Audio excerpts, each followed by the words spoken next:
Hello, ladies and gentlemen, and welcome to another very special On the Fast Lane. I am your host, Brady Hauser, and on today's show, well, we got a guy that we shouldn't have to really say much about. All you gotta know is his name, and you'll know who he is. We got the great Shane Andrews on the show here today. Shane is the announcer for the Super Durkar series. My bad, and we're gonna talk a little bit with him today. So, Shane, welcome to the show. Hi, Brady. Thanks for having me on. I appreciate it, and Happy New Year to you and all your followers and listeners. Yep. Happy New Year.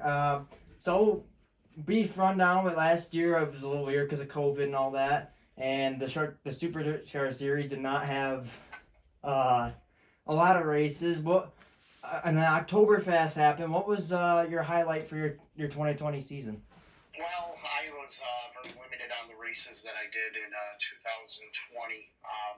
I did the Super Duper Series race down at Bridgeport, New Jersey, and then Oktoberfest, 6 straight nights of that, and that would probably be the highlight this year. We saw some great racing at the different tracks. We went to Albany Saratoga Speedway. Unfortunately, Utica Rome got rained out. Fulton was fantastic. Can-Am, Land of Legends Raceway, Weedsport. That was a lot of fun. It was different. It was something that we as a series had never done before. With those events, something different like that, barnstorming from track to track across New York State. Obviously, we've run 5, 6, 7 straight nights with Super Dirt Week up at Oswego, but this was different where we weren't stationed in one place and going to satellite events. We were trucking across the state. It was enjoyable and a lot of fun. Mm-hmm. Was there a difference for you as an announcer going into these racetracks, and there was no fans in the stands? A little bit. I had done a couple of events prior to Oktoberfest with no fans in the stands, and I'll be perfectly honest with you. When I get announcing, I like the fan interaction. I enjoy the fan interaction. I have a lot of that. I take great pride in having the interaction with the fans.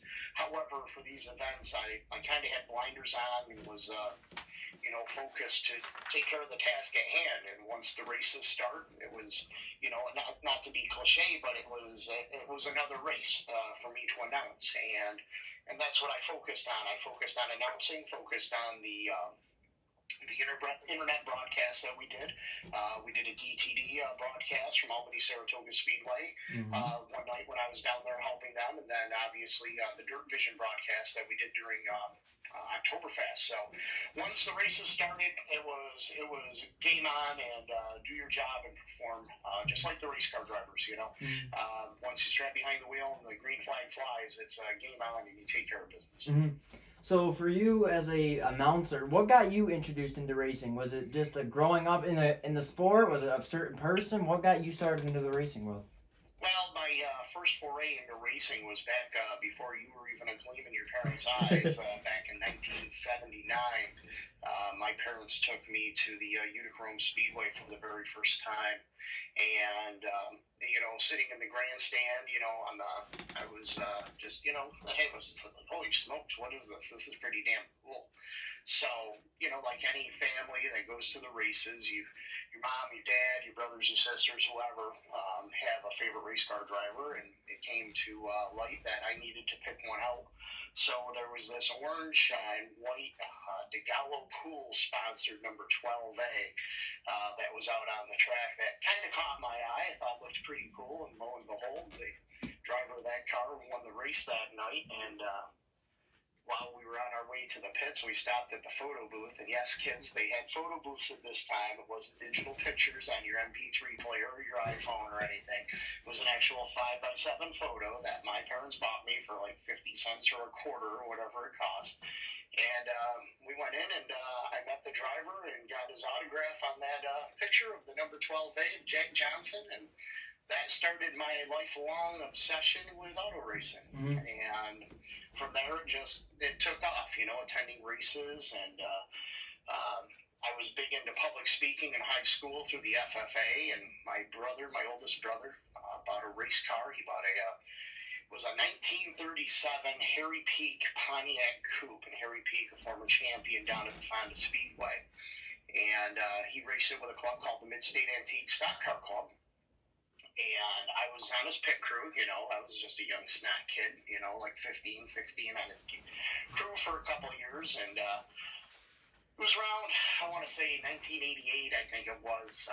We were at the Madison County Fairgrounds in Brookfield, New York, and I wanted to try my hand at announcing. And the club president, Carl Carpenter from New Berlin, New York, we approached him and said, hey, I'd like to give this a try. And he said, well, I already got an announcer and everything for the night. Maybe we can work something out another time. And about an hour, maybe hour and a half, 2 hours later, before the racing and event was supposed to start during the Madison County Fair, he tracked me down. He said, hey, you still want to do this? I said, yeah, why? He says, well, our announcer just called the fairgrounds and said that he can't make it. You're on. So that was the first race that I ever announced, and from there it's just blossomed and grown. Mm-hmm. So you got to start. So you started out in a fairgrounds, and then what? After you started that, what got you like into the Super Dirt Car Series? What got you started in with that? Well, I had been working at dirt tracks, dirt sanctioned tracks throughout the late '90s, and I got introduced to a gentleman by the name of Corey Reed. I was announcing at Utica Rome Speedway, and Corey was the race director one season under Eric Kingsley, a couple of seasons actually. And Corey was Glenn Donnelly's right-hand man for the Super Dirt Series and Dirt Motorsports and marketing. And Corey, we got talking and said, hey, what if we did something? And I started doing some more stuff with Dirt Motorsports as far as Rolling Wheels, Weed Sport, the State Fairgrounds. And then they had a change in transition and everything. And a couple of years later, when I was working at Brewerton and Fulton Speedways for Harvey Fink, Chip Burdick and Tanya Moschel were kind of tag teaming the Super Dirt Series stuff, and I approached him and I said, listen, Series has never had a traveling announcer. What do you say we try this? And we put a deal together, and away we went. Mm-hmm. So here's a good question. Has Shane Andrews ever stepped into a race car? Yes, he has, actually. He's been into a couple of them. I took my brother's vintage car out. Took that out a couple of times. I've done some stuff in a pure stock around Rolling Wheels Raceway for a little bit, and also have been behind the wheel of a Sportsman in a match race 1 year out at the Land of Legends. So, yes, I've been behind the wheel of a race car, never competitively or for the competition or anything along those lines, but I have taken a couple of cars out. So you have met many. Wow. So you have met many people along the way, and you've done many interviews with drivers. Has there been a person that's been so special to you, an interview that's like been so special to you as an announcer?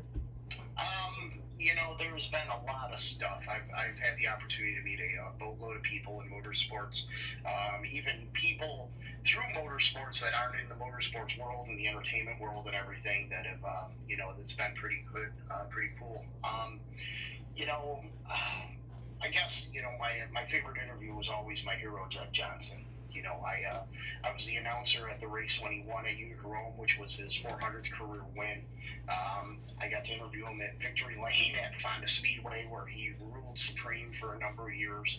At the Syracuse Fairgrounds, Rolling Wheels, Charlotte 1 year. So, I would have to say Jumpin' Jack was always cool to me. When you get to interview the guy you looked up to and really, that you were a fan of, and then you get to rub elbows with you. And when he calls you by your first name, it's like, hey, this is pretty cool. This guy knows who I am. Mm-hmm. I can feel the same way as that because I've talked to Stuart Friesen many of times, and it's cool. I get where you're at, and it's cool. You can walk into the pits and say hi, and he's like, "Hey, Brady, how's it going?" Like, he knows my name, and I can see how that meant to you as well. So you get to go to many different facilities, and there's a couple big ones you get to go to. You get to go to Charlotte, Eldora, Williams Grove. You guys have been to. You have been to Volusia many times. Volusia is an every year thing. What's the going into the racetrack, a facility that big? What's it like getting to announce at a track like that? Oh, it's cool. It really is, and it's humbling as well. I remember the first time I went to Eldora in 2003 with the big blocks, first time they'd ever been there, and Earl Balta still owned the track, and getting to meet Earl. I mean, the bent up fedora hat, and seeing the ballroom, and it was an intimidating experience, because let's face it. I know we're in 2020, but in 2003 we had a little bit of the internet, but we didn't have it like we had today. We didn't have all the social media bullshit that we have now, and everything. So if you wanted the news, you read Erie Auto Racing News, you read Deer Racing News, you read National Speed Sport, Stock Car Magazine. Those are the things that gave you the information. And all I had ever seen, saw pictures in print of Eldora Speedway and reading about it. And then to finally go there was like, wow, this is the mecca of dirt track racing. And that was exciting, stuff like that. The first time I went to Volusia and worked down there, I read about guys like Don O'Neill. I read about guys like Scott Bloomquist, Billy Moyer. I'd never seen him race before until I went to Volusia for the first time. So that was pretty cool. Now, they're, today's media, social media and everything, Twitter, TikTok, Facebook, or whatever other media you can name and put out there, you can see it happen and while it's going on. So I came in, I was right in between the golden age of where it started to where it is now, I guess, and take advantage of both of those opportunities. And it's pretty cool. The first time I ever went to Knoxville Speedway for a World of Outlaw sprint car race was pretty cool as well. You pull up to the place, it's like, wow, you've only heard about it or read about it, you've never seen it, and then to see it and go into the Hall of Fame there and turn two, and it's pretty breathtaking. So any experience to go to a new track like that, it's no matter the name, whether it's Eldora Speedway or I-96 Speedway in Odessa, Michigan that I've been to, it was the same way. It's like, wow, this is a new racetrack. This is pretty cool. I've only read about it. Now I get to see it. Mm-hmm. So what's it like for you as a commentator to get to go down to Volusia every year, and you go down there for 7 straight days for a week of racing? What's that like for you as an announcer to see 7 straight nights of racing? Is it tough on an announcer, or is it fun, or what? It's a combination of the both. I mean, first of all, to go to Volusia in February and get out of the Northeast when it's usually cold and snowy is a treat. That's always nice, and maybe get a game of golf in the sunshine. That's always a treat too. 7 straight nights of racing, that's it's a race chaser's dream. You get to see different divisions, whether it's the Outlaw Sprints or the Outlaw Late Models, the Big Block Modifieds, the UMP Modifieds. So you get a variety of race classes that you get to see. And announcing it, I mean, it's fun. It really is. This isn't a job to me. This is fun.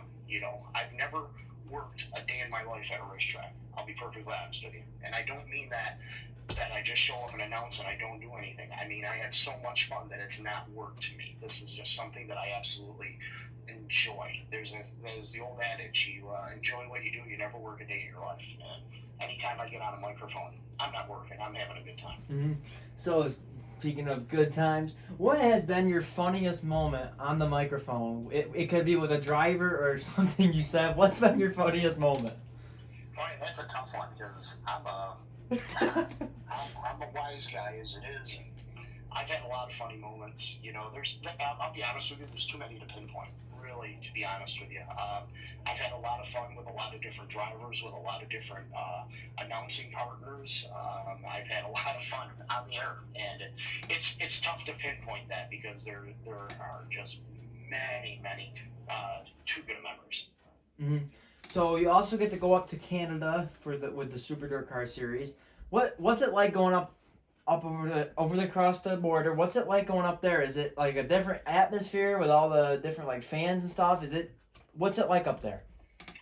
When you are in Ontario, whether you're at Merivale or if you're in Ashwegan or if you're up at Cornwall, the fans they're great. They really are. The Canadian fans are passionate. They are just passionate about their racing. And then you get into Quebec, whether it's Granby and Drummond, and it's a different level. I mean, you go to Drummond and it is a party, and I do mean a party. That they've got music going on, they've got something different going on, and it's a different atmosphere because they only get to see the big block series come in once, maybe twice a year. And when we roll into town, it's not a race; it's an event for these folks, and that's the way we like it. And it's a blast. It really is. Mm-hmm. So you got through it. You also another big racetrack that unfortunately lost its ride and all that stuff because of the government and stuff. The Syracuse Mile, which is near and dear to you. It's near to dear almost all the dirt car fans.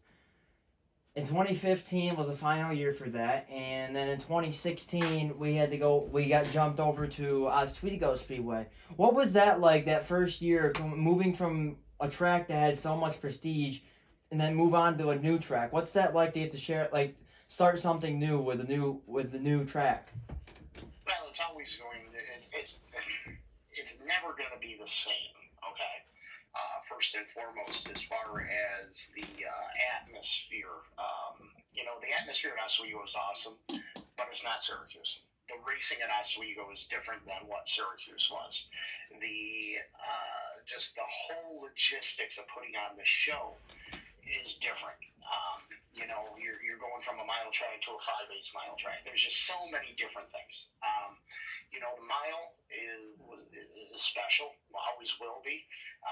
I created a lot of memories there. I even forgot a lot of memories there, thanks to the ghetto and the late night parties that we had there, and the campgrounds and everything. And it's a special place. It really is. Oswego, it's fun.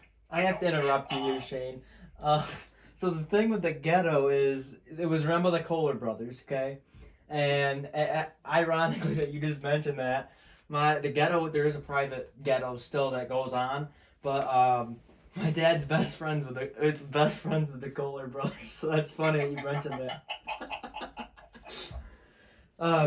Back to what you were saying. Well, if nobody ever got to experience the real ghetto, they didn't get to experience Syracuse, plain and simple.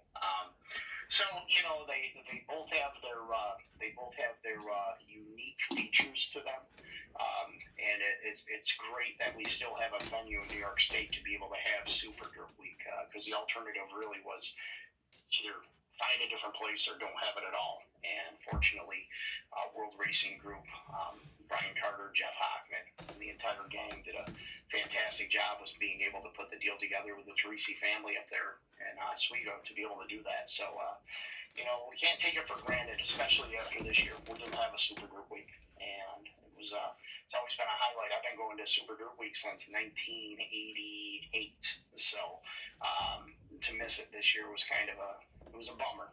Mm-hmm. It really was.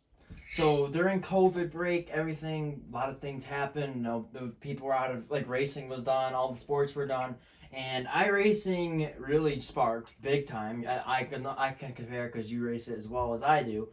And now, just recently, they have released the big block modifieds and the small block modifieds. What was that like for you to get to hop into a big block, something that you watch on a daily basis at a racetrack in real life, and then get to hop in the actual car, even though it's a virtual game? What was that like for you to get to experience what the big blocks really feel like? Well, I'll be honest with you. I didn't hop into a big block. I'm hopping into a racing simulator in a game. I don't even need to get into a real big block to know that there is a 15,000 times difference between the two cars. What we're doing is just basically working off of vision and sound. The guys that drive these monsters are basing it off of seat of the pants driving, vision, sound, and feel. And really, I think it's great that it is on there. I think it's awesome that it's on iRacing. I think it's opened up the division to a different base of fans throughout the United States and the world to be able to see what our brand of racing is up here in the Northeast. But there's no comparison between the game and being behind the wheel of a real race car. I'm just happy that we're getting the recognition to be on something, a platform like that, to be able to get the recognition that the big blocks deserve, that they are a viable and competitive and pretty damn good race car. And a lot of guys and ladies are learning that you got to have some finesse on the game to be able to get them around, and I'm sure it's just like that in real life as well. Yeah, I'm definitely not one of them people. You've raced me numerous times, and you can know that I can't keep a car straight to save my life. So how do you? This is not really something any announcer or person wants to think about, or race car driver, but how do you handle races that have a really bad crash and knowing that there could be a possibility of a bad outcome? What's going through your mind? Well, the first thing is to stay calm, because the announcer is the conduit between the officials, the owners, and the promoters of the speedway to the fans. And we have to remain calm. We have to remain focused. We can't assume what is happening. We can't dictate what is happening. We can't predict what is going to happen. And we have to be careful about what we say, how we say it, and how we present it. So we have to be calm in that respect, and we have to be considerate of the racer, the families, the people that are involved, and the fans that are there.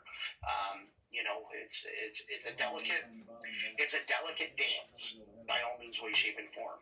And unfortunately, any announcer that works at any racing event, no matter what level and no matter where it is going to have to experience that at one point during the season. Sometimes it's once, sometimes, and unfortunately, it's multiple times. When you have a bad crash and you don't know what the incidents are, the best thing you can do is remain calm, do what you need to do, and keep people. Bottom line is, it's all entertainment, okay? And it's our job to keep people informed, keep them up to speed on what is going on without overstepping any boundaries or putting something out there that isn't founded or like I said, it's a delicate situation, and it comes with experience, and it's something that every announcer is going to have to experience at one time to really get a gauge on how they're supposed to handle it. Mm-hmm. So they just released the Super Dirt Car Series schedule just last week, but the big announcement a couple weeks before that was that because of the NASCAR world going into the Bristol Dirt Car track, they just announced that there's going to be a Dirt Car Nationals there at Bristol, and the big block modifieds we're fortunate enough to be going. What's that going to be like, getting to watch the big blocks at Bristol? I won't be watching the big blocks at Bristol. I'll be announcing the big blocks at Bristol. Oh, yeah. It's going to be wild. I can't wait. Hold on. We're having some tech issues. Hold on 1 second, Shane. We're having a little bit of technical difficulties. Sure. There we go. I think we're back. Back to you were saying. You're going to get to announce Bristol. And what's that like? It's going to be a cool deal. I mean, I've been to Bristol for NASCAR events, and it's like walking up and approaching the Roman Coliseum. It is a cool ass place. It's probably, in the asphalt world, my opinion, it's probably the most well known short track for asphalt in racing, and to know that they're putting dirt down, play down, and we get to race the big blocks there and be a part of that. That's pretty cool. I'm looking forward to that. That's going to be a lot of fun. I can't wait. Mm-hmm. So what other events are you looking forward to, though, in the 2021 season? Because they released a lot of there's a lot of new racetracks you guys are going to be visiting, some familiar faces that you guys have visited in the past. What are some of the events that you're looking forward to in the 2021 season? All of them. After this year, I'm looking forward to each and every one of them. If there's anything that I took away from Oktoberfest last year was that we're fortunate to be able to do what we do in any capacity, and with the limited amount of time that I was able to do what I love, and that's call races. I didn't get to do a lot of that in 2020, so I look forward to all the events that I get to do next year. Mm-hmm. So I have one more question for you. Actually, two more questions. Sure. And the first one is, out of all the things you have gotten to do as an announcer, what has been your favorite part? Out of all that you've done, what has been your most favorite part? My most favorite? Jeez, that's a good one. That's a good question. I think I've had the opportunity to do a lot of stuff. I mean, it's hard to. I probably, if I really sat down and thought about it for some time and came up with something, I'm sure I probably have a few favorites, but boy, there's been so many that it's hard to narrow it down without really sitting down and thinking about it, because I've been doing this for almost 30 years. So there's a lot of lot of things that I've seen, a lot of things that I've done that I would have to take time to sit down and really think about. Oh yeah, but then something. Oh yeah, geez, that was that. So there's just been a lot of them. It's hard to pinpoint. So I'm sorry I can't answer that. Mm-hmm.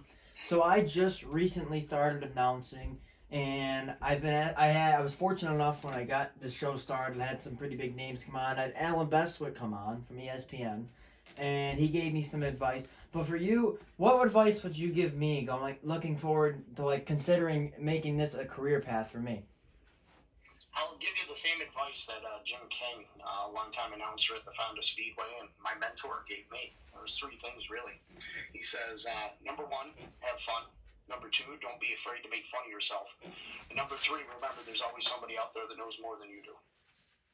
Ah, okay, that's fair. Yeah, and, and it's entertainment. Really, we're in the entertainment business. We're competing with so many different options now. Whether it's going to the movies or family barbecues or barbecues at a friend's house or bowling or whatever, you name it. We're in the entertainment business, and we have to entertain. And that's, when Jim said to me, he says, don't be afraid to make mistakes. Don't be afraid to be yourself. If you have a personality and it comes across, people are going to pick up on that. And be entertaining, because that's what we are. We have to entertain. We have to be, as announcers, we have to be a little bit of a P.T. Barnum. We have to be a little bit Britannica, Encyclopedia Britannica. And we also have to be a little Robin Williams. So we have to mesh the three, and we have to, it's a balance that, you'll find as you do it. It's like anything else. The more you do it, the more experience you get with it, the more practice you have at it. You'll find your niche. You really will, and I'm sure you will, because it took me a long time to find my niche and what I could do and what I couldn't do, what I could say, what I shouldn't say, what I did say, and why I said it, and then was told, well, maybe you shouldn't have. But you'll learn that, and again, that comes with experience. Mm-hmm. Well, Shane, I thank you very much for coming on the show today. Do you have any questions for me? Well, one other piece of advice that I'll give you. Don't ever be afraid to work with somebody that you know is better than you, because you're only going to learn stuff from them. Okay? Mm-hmm. So, like I said, thank you for coming on the show today. But do you have any questions? Do you have any questions for me? The only question that I have is where you're sitting. How come you're blocking your Hulk Hogan poster? I can see the pretty girls there. Oh, there's are you a Hulkamaniac? You're not going to rip your shirt off and just tell me to take my vitamins and all that, are you? No, I ain't going to do that. So, actually, this February, I did mention it to you. I will be in Volusia for the 2 weeks. If you get a chance, we can meet up down there. I'd love to finally get to meet you in person. I tried to meet you down in Weedsport, but I couldn't get up into the booth because I'm like, you're not a part of this person. You're not a part of this group. Go by. I'm like, all right, okay, that's fair. So I'm always around pre and post race, to find me. You can't miss me. I'm usually the bald guy in the crowd, so I'm not too hard to find. Mm-hmm. Well, look forward to it. Mm-hmm. Well, Shane, I can't thank you guys enough, and everybody that's watching at home, I thank you for watching here today. This is Out of the Fast Lane podcast. Like I said, I'm Brady Hauser. This is the great Shane Andrews. I hope you guys enjoyed. Make sure you guys like, comment, and subscribe. And we got, we have Bob Pockris coming on Sunday's show, and then we have Mike Goulart and Scott Duell booked for next week. So we got some pretty big name drivers and pretty cool guests coming on the show in the next couple weeks. So make sure you guys stay tuned and click the notification bell, because if you click notification bell, you won't miss a single notification when a video is uploaded, and you will not want to miss this. And like I said, I'm Brady Hauser. This is Shane Andrews. I hope you guys enjoyed, and thank you for watching. Take care. Thanks for having me.